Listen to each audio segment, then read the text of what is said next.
Hallelujah. Amen.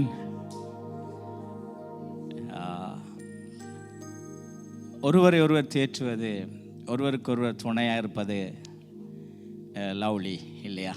மிகவும் இன்பமானது என்ன? ஆமென். It's such a sweet thing to be there for one another and to comfort one another. நாங்கள் தேற்ற வேண்டும் ஒருவரை ஒருவர். We must comfort one another. ஒருவருக்கொருவர் எப்பொழுதும் துணையாக இருக்க வேண்டும். And we must be there for one another. ரோமர் 8ஆம் அதிகாரத்தில் இருந்து சில காரியங்களை நான் உங்கள் மத்தியில் பேச இருக்கிறேன். I want to speak to you from Romans chapter 8. ரோமர் 8ஆம் அதிகாரம் பரிசுத்த ஆவியானவரை குறித்து பேசுகின்றது. Romans 8 talks about the Holy Spirit. அதிலே 2 விதமான மனுஷனை குறித்து சொல்லப்பட்டிருக்கிறது. It talks about 2 kinds of man. ஆவிக்குரிய மனிதன், மாம்சத்துக்குரிய மனுஷன். Spiritual man and a fleshly man. மாம்சத்துக்குரிய மனிதனுடைய சிந்தனைகளும் யோசனைகளும் என்ன, ஆவிக்குரிய மனிதனுடைய சிந்தனைகளும் யோசனைகளும் என்ன என்று சொல்லப்பட்டிருக்கிறது. It also talks about what will be the thoughts of a fleshly man and a spiritual man. நான் அவைகள் எல்லாவற்றையும் குறித்து உங்களோடு பேசவில்லை. I will not speak on all those things. 8ஆம் அதிகாரம் 26, 27 வசனங்களிலே பரிசுத்த ஆவியானவர் நம்முடைய வாழ்க்கையிலே நமக்கு என்ன செய்கிறார் என்பதை மாத்திரம் உங்களோடு பேச இருக்கிறேன். I'm here to speak to you about what the Holy Spirit will do in my life and your life from verses 26 and 27. நான் வாசிக்கின்றேன். அந்தபடியே ஆவியானவரும் நமது பலவீனங்களில் நமக்கு உதவி செய்கிறார். நாம் ஏற்றபடி வேண்டிக் கொள்ள வேண்டியது என்னதென்று அறியாதிருக்கிறபடியினால் ஆவியானவர் தாமே வாக்கு கடங்காத பெருமூச்சுக்களோடு நமக்காக வேண்டுதல் செய்கிறார். ஆவியானவர் நம்முடைய சித்தத்தின்படியே பரிசுத்தவான்களுக்காக வேண்டுதல் செய்கிறபடியால் இருதயங்களை ஆராய்ந்து பார்க்கிறவர் ஆவியின் சிந்தை இன்னதென்று அறிவார். Likewise, the Spirit helps us in our weakness, for we do not know what to pray for as we ought, but the Spirit Himself intercedes for us with groanings too deep for words.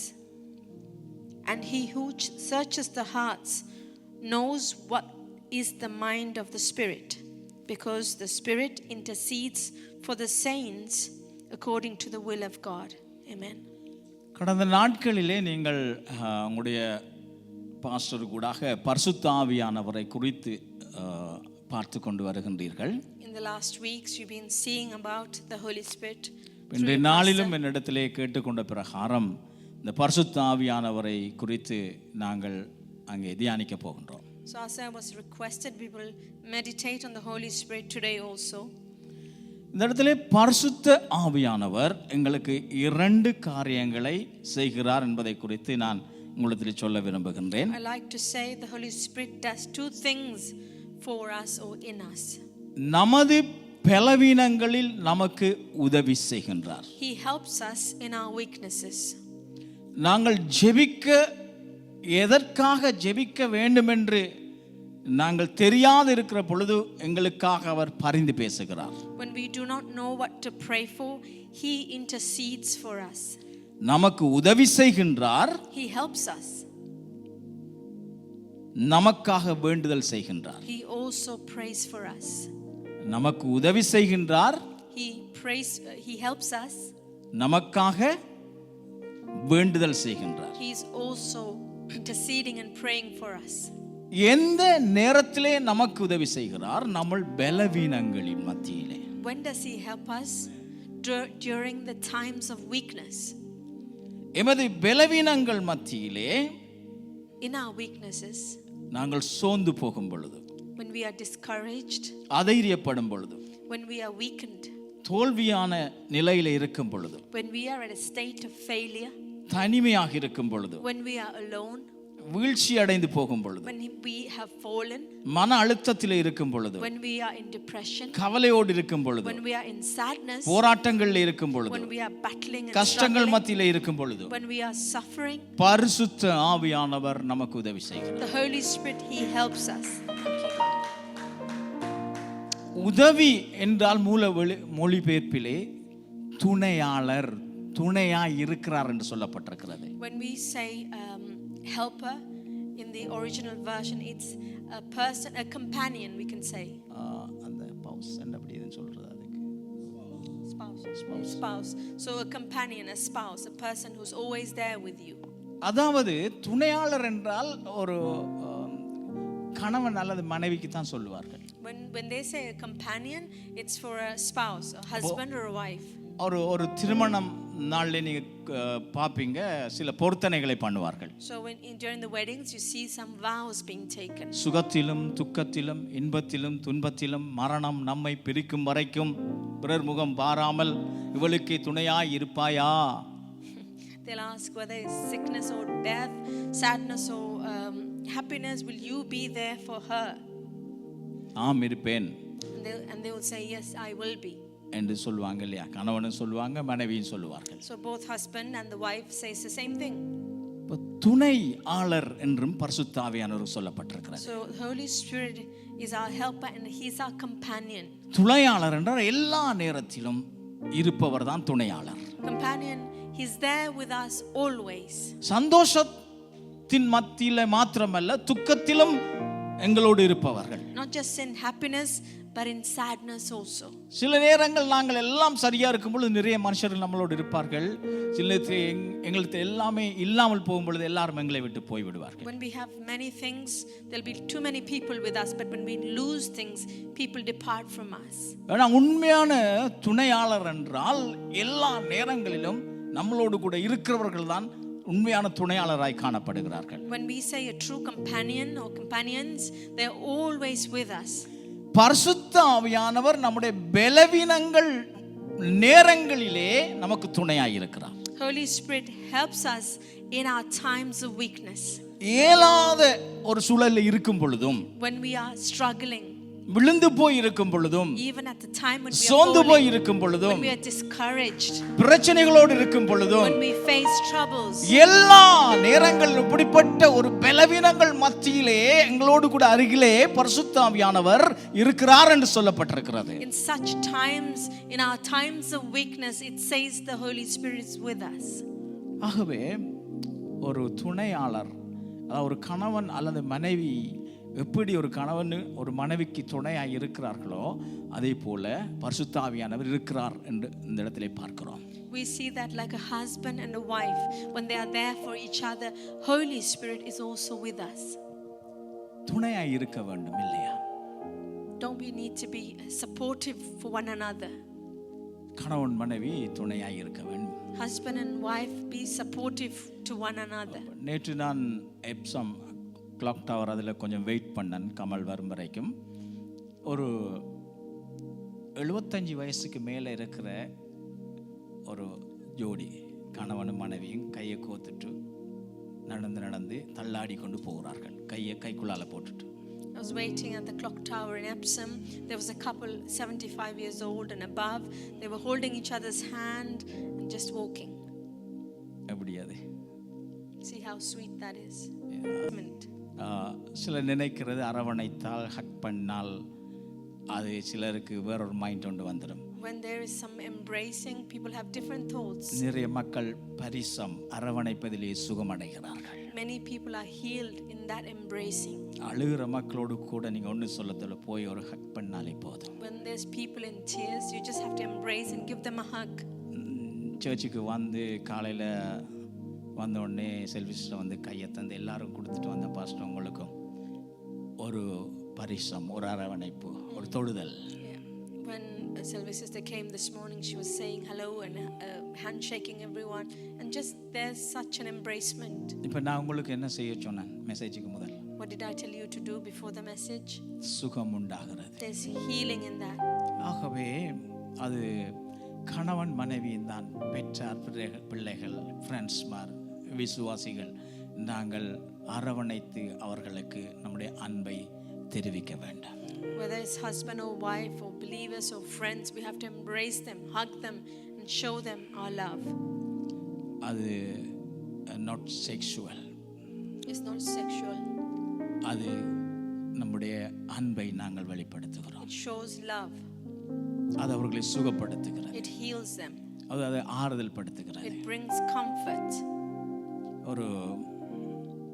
ஒரு pastor அமெரிக்கால ஒரு pastor petrol shuttle போயிட்டு petrol அடிக்க போயிருக்கிறார். In the US, a pastor went to the petrol station to put petrol. அங்கே ஒரு பிச்சை எடுக்கிற மனுஷன் மிகவும் அலங்கோலத்தோடு கிழிந்த உடைகளோடு ஊத்தையாக மிகவும் ஒரு ஏற்றுக்கொள்ள முடியாத நிலையிலே ஒரு மனுஷன் அங்கே உட்கார்ந்து பிச்சை எடுத்து கொண்டிருந்திருக்கிறான். In that petrol station there was a beggar with dirty clothes, ripped clothes, an unacceptable state. அவர் இறங்கி போய் கேட்டிருக்கிறார், என்ன எனக்கு உதவி செய்ய வேண்டும் என்று. He got down and asked him, how can I help you? அவர் சொல்லிக்கார், என்ன ஒருக்கா நீங்கள் ஹக் பண்ணுங்க. And the beggar said, just give me a hug.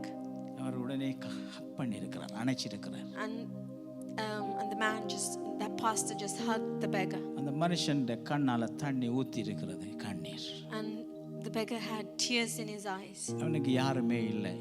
He had nobody.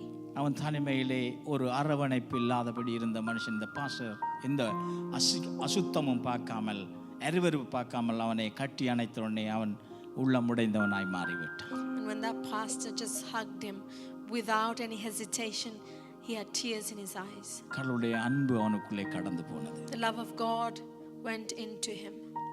ஆண்டுடைய அன்புள்ள பிள்ளைகள் எப்பயும் மற்றவருக்கு துணையாய் இருக்க வேண்டும். The children of God must always be supportive to others. பரிசுத்த ஆவியானவர் நம்முடைய பலவீனங்களிலே நமக்கு உதவி செய்கிறார் என்றால் நமக்கு துணையாய் இருக்கிறார். When the Holy Spirit is helping us in our weakness, that means he is supporting us. சில நேரத்திலே சிலர் தனிமையின் பாதையில் நீங்க கடந்து போகலாம். Some of you might be going through the path of loneliness. சில நேரத்திலே நீங்கள் சிங்கிள் மதராக அல்லது சிங்கிள் விடோஸ் அதாவது விதவைகள் கூட இருக்கிறார்கள் இந்த நாட்களிலே. There are single mothers or widows here. ஆனால் அப்படிப்பட்டவர்களோடு ஆண்டவர் துணையாய் இருக்கிறார். But God is there with you, supporting you. ஆமென். இப்போ நான் சொல்றது தனிய உள்ளவர்கள் தான், நேற்று ஷேராவோட காட்சி கொண்டு வந்தேன், தனிய உள்ளவர்கள் தான் மிகவும் பலசாலிகள் என்று. We were talking yesterday, the lonely ones are the strong ones. and அவர்கள் நிறைய சவால்களுக்கு முகம் கொடுத்து வெற்றி நடை போடுகிறவர்கள். They face many challenges and they do the walk of victory. அவர்களோடு கூட பரிசுத்த ஆவியானவர் சேரும் பொழுது and with them when the Holy Spirit connects, அவர்கள் வெற்றியுள்ள வாழ்க்கை வாழுகிறார்கள். they walk or live a life of victory. ஆகவே தனிமையாக இருப்பது நல்லதல்ல, ஏற்ற துணையை உண்டாக்குவேன் என்று தான் ஆண்டவர் ஆதாமுக்கு ஏவாளை கொடுத்தார். God said it's not good for a man to be alone, and God gave Eve to Adam. ஆண்டவர் ஒரு ஆளாக அனுப்பாமல் ரெண்டு பேராக ஊழியத்துக்கு அனுப்பினார். God didn't just send people singly, but double them up. God sent them. சில நேரத்தில் ஒருவருமே எங்களுக்கு இல்லாத நேரத்தில் எங்களோடு கூட துணையாக இருக்கிறது பரிசுத்த ஆவியானவர். When we have no one with us, சிலர் ஃபேமிலி இருந்தும் தனியாக இருக்கிறார்கள். There are people who have family and they are alone. எல்லா மனுஷனுக்கும் ஒரு தனிமை வரும். All mankind they face some sort of loneliness. சில நேரத்தில் இவங்க ஃபேமிலியா இருக்கிறாங்க அப்படி என்று யோசிக்க வேண்டாம். சிலர் தனியே ஃபேமிலி இருந்தும் தனியே வாழ்றார்கள். When you see people and you think they're okay, they have family, even though they have family, they are alone. சிலர் அந்த அன்புக்காக கணவன் மனைவியுடைய அன்பு சரியா கிடைக்காதபடி, மனைவியுடைய அன்பு கணவனுக்கு கிடைக்காதபடி தனிமையாக உலகத்திற்கு ஃபேமிலியாக காண்பிக்கிறார்கள். சிலர் தனிமையிலே தவிக்கிறார்கள், தனிமையாக வாழுகிறார்கள். Some people they just show themselves as couples to the world, but they live lonely.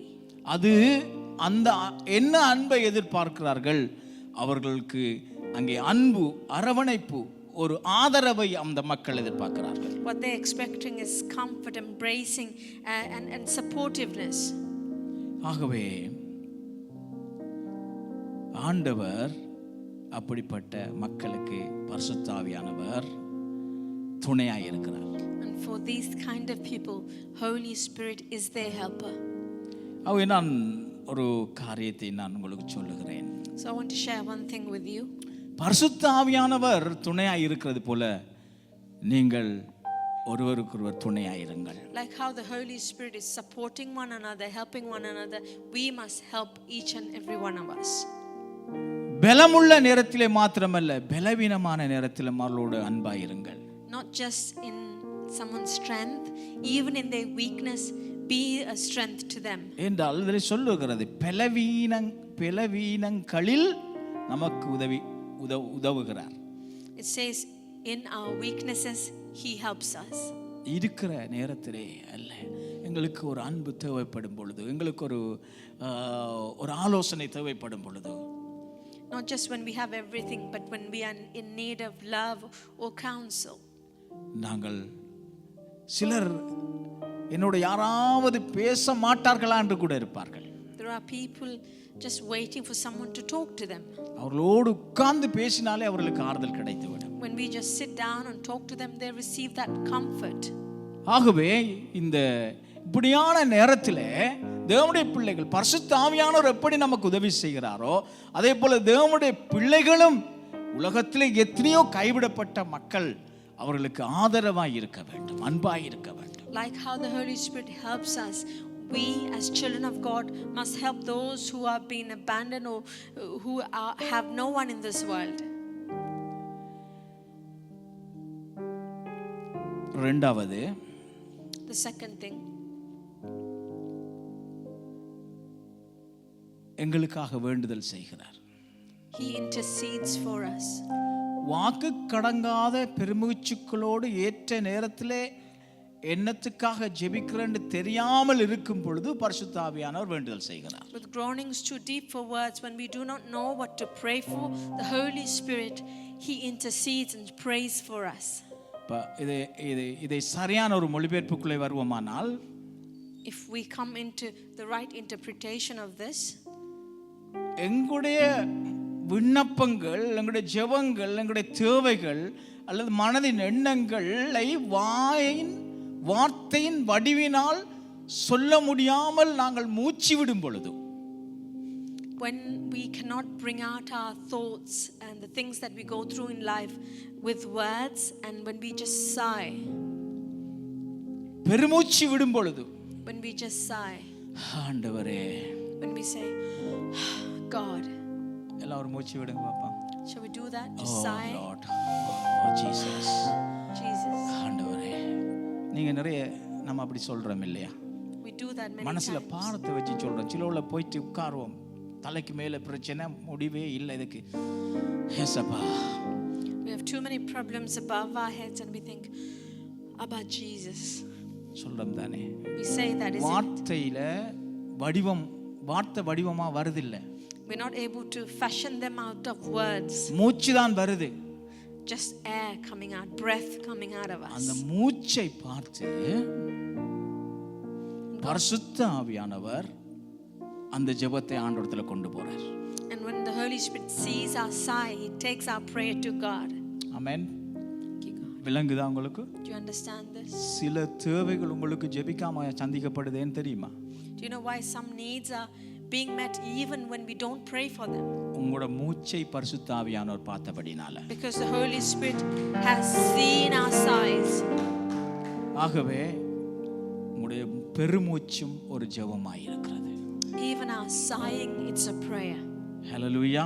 Hallelujah. ஆகவே சில ஏற்ற நேரத்தில் தடுமாறி கொண்டிருக்கும் பொழுது, சிக்கி கொண்டிருக்கும் பொழுது, பிரச்சனையோடு இருக்கும் பொழுது, ஒரு கவலையோடு இருக்கும் பொழுது, இப்படியான நேரங்களிலே நீங்க அதை ஆண்டவர் நினைச்சு மூச்சு விட்டாலே அது ஜெபம் தான். When you're struggling, when you're stumbling, when you're caught up in troubles, just need to sigh to God. பெருமூச்சு ஜெபம். Sigh is a prayer. சொல்லுங்க, பக்கத்துல சொல்லுங்க, உங்களுடைய பெருமூச்சு ஜெபம். Even your sighing is a prayer. Yeah, amen, Amen. Amen. Amen. ஆகவே பெருமூச்சு விடுங்க எல்லா நேரத்தில். When you're not able to pray, just sigh. கண்ணீரோடு கூட சிலர் பெருமூச்சுகளை விட்டு கொண்டிருப்பார்கள். Some people just with tears they sigh. வாக்கு கடங்காத பெருமூச்சு என்று சொல்லப்பட்டிருக்கிறது. உண்மையாக அது எங்களுடைய பெருமூச்சுக்கள் வார்த்தையின் வடிவில் ஜெபம் வராததனால் பரிசுத்த ஆவியானவர் அதை பார்த்து எங்களுக்காக வேண்டுதல் செய்கிறார். Holy Spirit, He sees our sighs, groanings which are too great for words, and He intercedes for us. ஆமென். ஆகவே அருமையான தேவ பிள்ளைகளே, 2 காரியத்தை பரிசுத்த ஆவியானவர் நமக்கு செய்கிறார். The children of God, the Holy Spirit does 2 things for us. முதலாவது எங்களுக்கு துணையாய் இருக்கிறார். Firstly, He is our comforter, He is our companion. இரண்டாவதாக அவர் எங்கள் விண்ணப்பங்களை அவர் கொண்டு போய் விடுகிறார். And secondly, He takes our prayers to God. Our தேற்றரவாளன். He is our comforter. யோவான் 14:26 சொல்லப்பட்டிருக்கிறது. John 14:26 says this also. பரிசுத்த ஆவியானவர் தேற்றரவாளன் என்று. Holy Spirit is the comforter. அதேபோல ரோமர் அதே அதிகாரத்திலே இயேசு கிறிஸ்துவும் நமக்காக பரிந்து பேசுகிறார் என்று சொல்லப்பட்டிருக்கிறது. Also in the same chapter we see 34 in verse 34 we see Jesus interceding for us also. அவரே தேவனுடைய வலது பார்சத்திலும் இருக்கிறவர், நமக்காக வேண்டுதல் செய்கிறவரும் அவரே. Jesus being seated at the right hand of the Father intercedes for us also. ஆகவே பரிசுத்த ஆவியானவர் எங்களுக்காக வேண்டுதல் செய்கிறார். Therefore the Holy Spirit, He intercedes for us. நான் இதோட முடிக்கிறேன். I will finish here. நாங்க யாவரும் எழுந்து நின்று Let us all stand.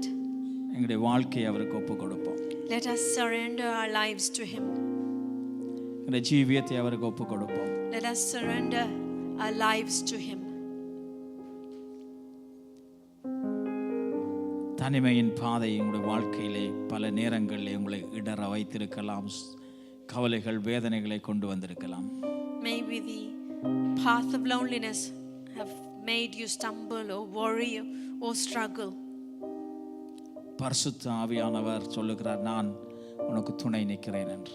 Holy Spirit is saying, I am your companion, I'm there for you.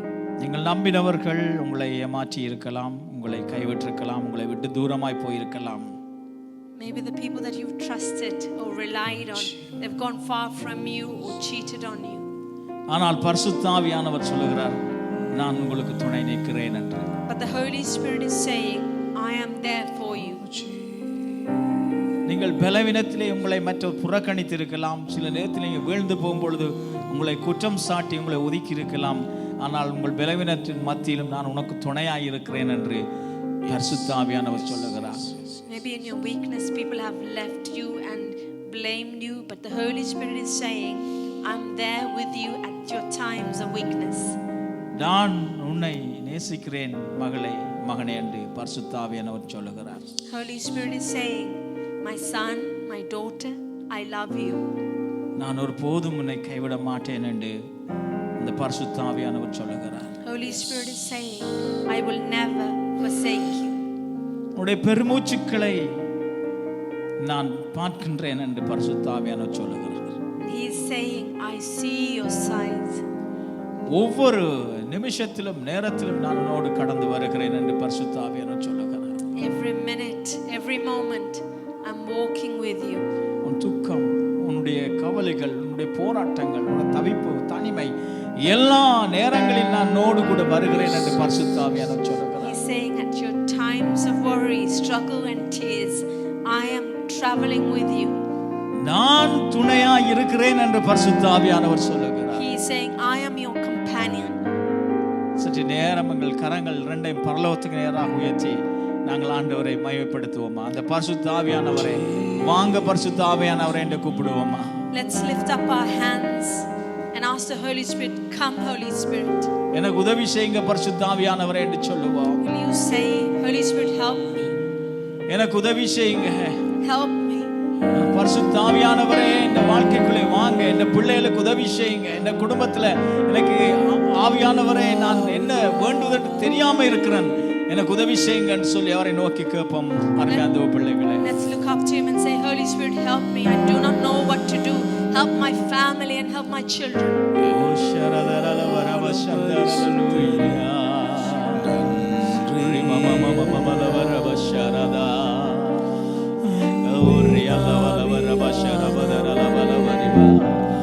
முடிஞ்சவங்க அந்நிய பாசையில நீங்க ஆண்டவரை நோக்கி பாருங்க. ஒரு ரகாரமாங்கத்தூரி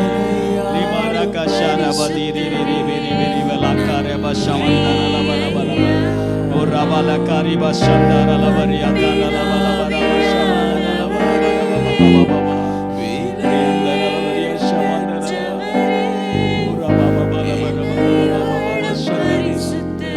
Holy Spirit, come Holy Spirit. Oh, நீரே எங்களுக்கு துணையான ஆண்டவரே, நீரே எங்களுக்கு கட்டான நேரத்தில் எங்களோடு வாங்க ஆண்டவரே, எங்களோடு வாங்க ஆண்டவரே.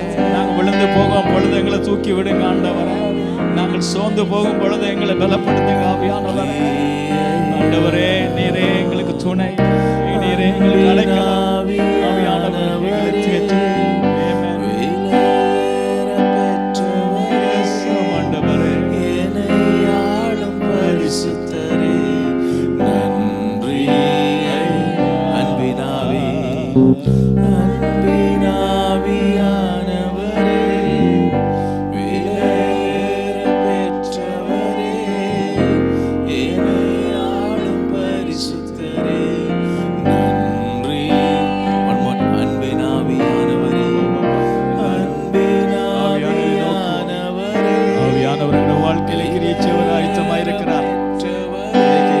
காயங்களோடு இருக்கிறீங்க நீங்க, உங்கள் காயங்களை அவர் ஆற்ற வல்லவராய் இருக்கிறார்.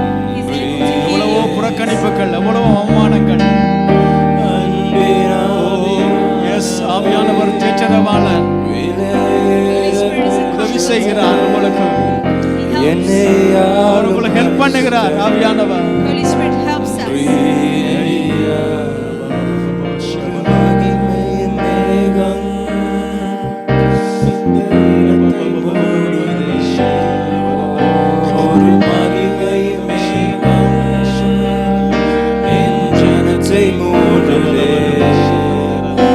ஒரு மகிமையின் மேகம் இடத்தை மூடுதே, ஒரு மகிமையின் மேகம் இடத்தை மூடுதே. விலகாத மேகம் நீ, முன் செல்லும் மேகம்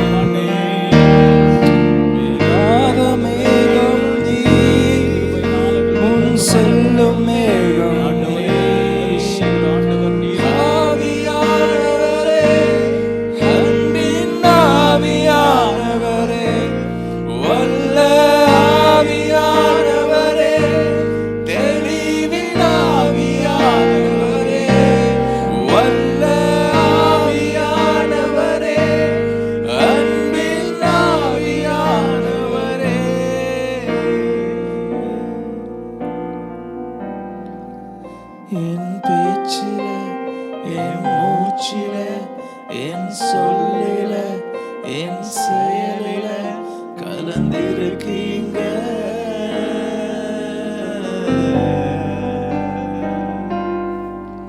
என் நினைவில, என் நடத்தையில, என் செயலில கலந்திருக்கீங்க.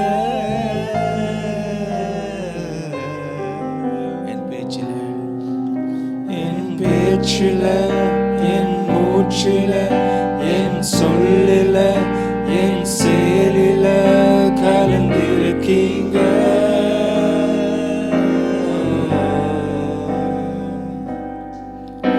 என் நினைவில, என் நடக்கையில, என் செயலில கலந்திருக்கீங்க.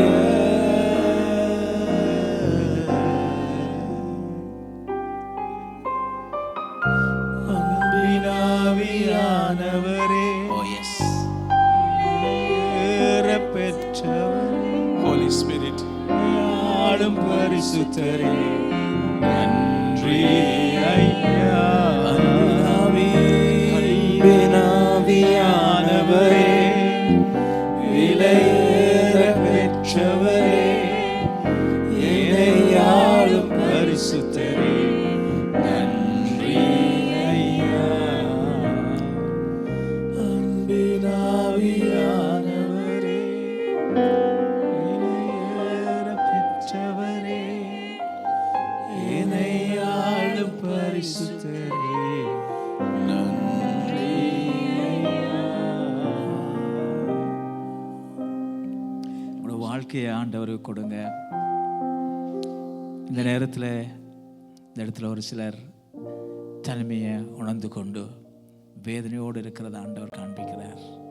Give your life to God. There's some of you here going through some loneliness. God is showing me. எதிர்பார்த்த அன்பும் ஆதரவும் அநேகருடைய வாழ்க்கையில கிடைக்காம இருக்குது. There's love that you expected, but you're not receiving that. ஆவியானவர் உங்களுக்கு சொல்லுகிறார், நான் உன்னோடு கூட துணையாய் இருக்கிறேன் என்று. Holy Spirit is telling you, I am there with you. உன் கண்ணீரை நான் காண்கின்றேன் என்று சொல்லுகிறார். He is saying, I see your tears. உன் போராட்டங்கள், உன் நிந்தைகள், உன்னுடைய அவமானங்கள் எல்லா நேரங்களிலும் நான் உனக்கு துணையாய் இருக்கிறேன் என்று ஆவியானவர் சொல்லுகிறார். Holy Spirit is saying, during your struggles and trials, I am there with you. அநேக மனிதர்கள் உன்னை விட்டு போய்விட்டார்கள். Many people have left you. நீ நம்பினவர்கள் எல்லாம் உன்னை கைவிட்டார்கள். Those who have trusted have left you.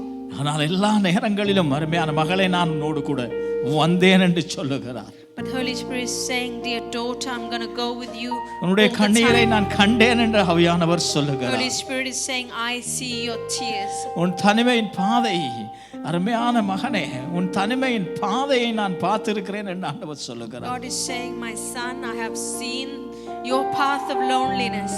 நீ தனிமை, நீ குடும்பத்தோடு பெற்றாரோடு இருந்து நான் தனிமையாய் இருக்கிறேனே, என்னை எல்லாம் கைவிட்டார், நான் தனிமையில இப்பொழுது நிற்கின்றேனே என்று சொல்லுகின்ற அருமையான மகனே, நானோடு கூட துணையாய் இருக்கிறேன் என்று ஆவியானவர் சொல்லுகிறார். Holy Spirit is saying, even though I'm with you, even though you're with your parents, you're feeling lonely, but God is saying, son, I'm with you. என்னை யாருமே புரிந்து கொள்ளாமல் இருக்கிறார்களே என்று நீ சிந்தித்துக் கொண்டிருக்கிற அருமையான வாலிப தம்பி, உன்னோட வாழ்க்கையில ஆண்டவர் நானோடு கூட இருக்கிறேன் மகனே என்று சொல்லுகிறார்.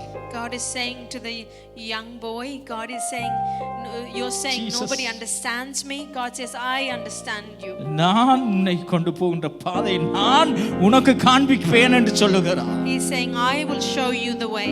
உன்னுடைய ஒவ்வொரு காலடிகள் மேல் என்னுடைய பாதத்தை வைத்து உன்னை தூக்கி கொண்டு போவேன் என்று ஆண்டவர் சொல்லுகிறார். God is saying, in every footstep of yours, I will carry you through.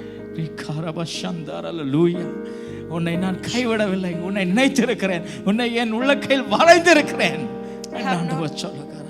I have not forsaken you, I have thought of you. Jesus name. Oh rakaba shandara hallelujah. அருமையான பிதாவே, தேற்றவாளனே, நல்ல ஆராதனைக்காய் ஸ்தோத்திரம். நல்ல வழிநடத்தல், நல்ல மக்களுடைய இருதயத்திலே நீங்கள் ஆண்டவரே ஒரு அன்பை ஊற்றியபடினால், ஒரு ஆதரவை கொடுத்தபடினால் மை ஸ்தோத்தரிக்கிறேன். அப்பா, நாங்கள் சோர்ந்து போகும் பொழுதெல்லாம், நாங்கள் ஆண்டவரே தூரமாய் போகும் பொழுதெல்லாம், நாங்கள் விழுந்து போகும் பொழுதெல்லாம், நாங்கள் கவலையாக இருக்கும் பொழுதெல்லாம் நீங்கள் எங்களை தேற்றுகிறீங்க. அதற்கு ஆய்மை துதிக்கிறேன். தொடர்ந்து உடைய கிருபை நான் நடத்துங்கப்பா. உமது வழிநடத்தல் இந்த சபையோடு இருக்கட்டும், இந்த மக்களோடு கூட இருக்கட்டும். ஆண்டவரே தொடர்ந்தும் வழி நடத்துங்க, இயேசுவின் நாமத்தினாலே ஆமென்.